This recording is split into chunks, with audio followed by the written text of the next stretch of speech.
Eu nunca devia ter ligado a câmera às 3 da manhã. A gente achava que era só uma lenda antiga de escola, um daqueles contos de terror que os alunos mais velhos inventam para assustar os novatos. A ideia era simples: desenhar um tabuleiro num pedaço de papel, usar um copo qualquer e seguir uma única regra, a mais importante de todas: eu, a Bia e o Pedro.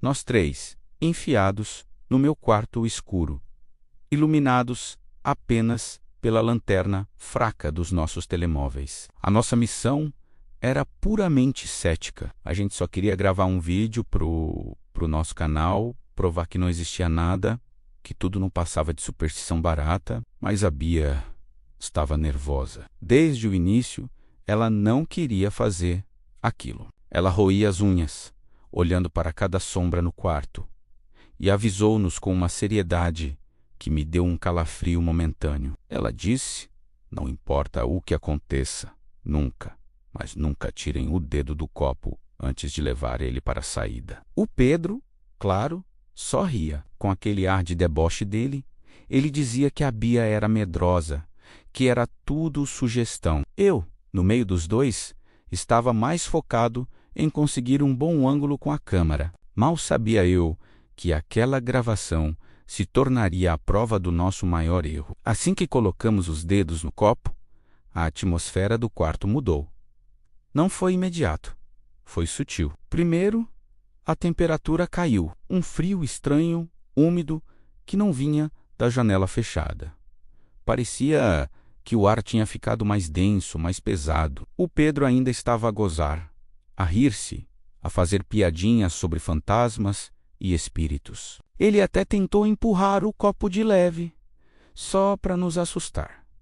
Mas então, o copo deu um estalo, um som seco, como se o vidro estivesse a trincar por dentro. E aí, ele começou a arrastar sozinho. Não era um movimento suave, como se alguém estivesse a empurrar.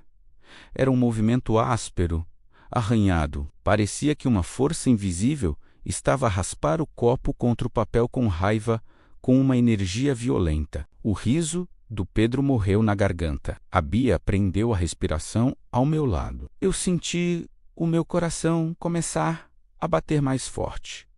Um tambor lento e constante no meu peito. O copo movia-se de letra em letra, de forma lenta e deliberada. Eu, com a voz a tremer um pouco, fiz a primeira pergunta: tem alguém aí? O copo deslizou para o sim. A Bia engoliu em seco e perguntou: o que você quer? E foi aí que o medo realmente começou. A resposta veio letra por letra, arrastada, cheia de uma intenção que gelou a nossa espinha.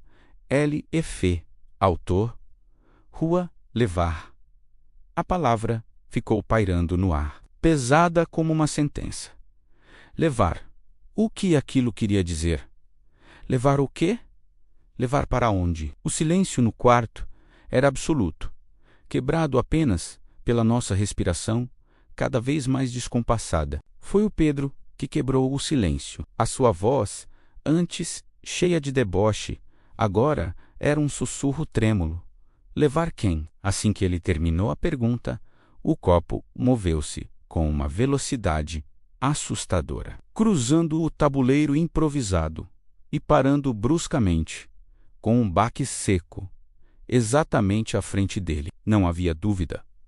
A mensagem era para ele. O rosto do Pedro ficou pálido, branco como o papel sobre a mesa. O ambiente, que já estava pesado, tornou-se sufocante. Era como se todo o oxigênio do quarto tivesse sido sugado. O Pedro entrou em pânico. Ele começou a balançar a cabeça, a dizer que não, que era uma brincadeira nossa, que eu ou a Bia estávamos a empurrar o copo. Mas as nossas mãos estavam paradas, os nossos dedos tremiam tanto quanto os dele. O copo começou a tremer no lugar, a vibrar com uma energia contida. Depois, começou a girar em círculos pequenos e rápidos, cada vez mais veloz. Era como se a coisa do outro lado estivesse a ficar impaciente, irritada com a nossa descrença. E foi aí que ele cometeu o erro fatal. O erro que a Bia nos tinha avisado para nunca cometer.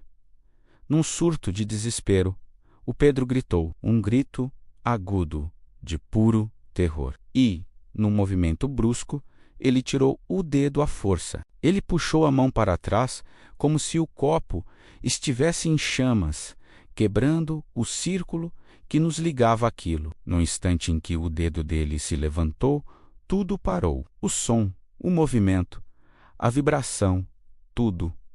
Um silêncio total e repentino tomou conta do quarto. Um silêncio tão profundo que eu conseguia ouvir o zumbido nos meus ouvidos.